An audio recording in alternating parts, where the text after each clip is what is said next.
टीका टिप्पणी शुरू है। आपने भी इसको लेकर एक ट्वीट किया है, क्या कहेंगे, किस तरह का ट्वीट है? ये बहुत ही दुर्भाग्यपूर्ण बात है कि शिवसेना शिंदे गठ के दो सीनियर लीडर एक दूसरे को गद्दार और बेईमान कह रहे हैं। सच है कि दोनों नेता अब एक्सपायर्ड मेडिसिन हैं, दोनों भूले बिसरे गीत हो चुके हैं और दोनों का अब जनसंपर्क नहीं है। खासकर हमारे विभाग के जो सांसद हैं श्री गजानन कीर्तिकर साहब, उनका तो पिछले 5 वर्षों में अपने इलाके में चुनाव क्षेत्र में कोई काम ही नहीं रहा है। उनसे मैं सवाल पूछता हूं कि जुहू के लिए आपने क्या किया, वर्सोवा के लिए क्या किया, अंधेरी ईस्ट के लिए क्या किया, गोरेगांव वेस्ट के लिए आपने क्या किया।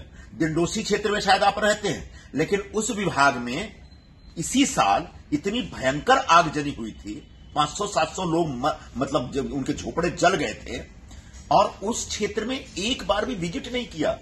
उल्टे जब हम लोग, मैं तो 2-3 बार गया, मैंने जोर से डिमांड की कि सरकार की तरफ से इन सारे झोपड़पट्टी वासियों को, जो प्रभावित लोग हैं, इनको कुछ मदद निधि मिलनी चाहिए। और तब सरकार ने घोषणा की कि भाई 50,000 रुपए प्रत्येक परिवार हम देंगे। और जब पैसा बांटने का टाइम आया तो इन्होंने सामने से डिपार्टमेंट में फोन करके बोला कि ये प्रोटोकॉल है और प्रोटोकॉल के नाते मुझे आपको बुलाना ही पड़ेगा, और फिर वो बुलाते उनको।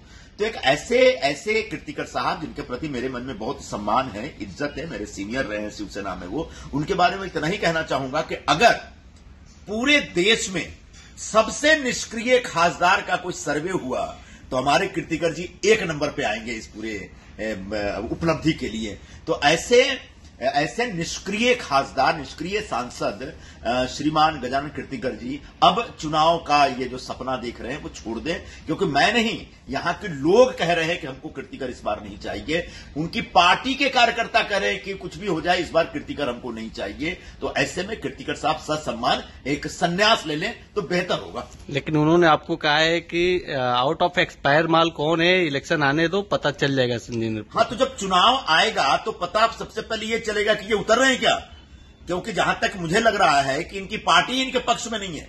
इनकी पार्टी के कार्यकर्ता इनका विरोध कर रहे हैं, इनके नगर सेवक इनका विरोध कर रहे हैं, इनके लीडर इनका विरोध कर, इनके लीडर, इनके सहकारी जो हैं, सहयोगी हैं, इनको गद्दार और बेईमान कह रहे हैं और कह रहे हैं कि इनको घर बैठना चाहिए। तो जब इनका कुछ तय नहीं है तो अभी चुनाव के बारे में हम क्यों इनको चुनौती दें किसी प्रकार की।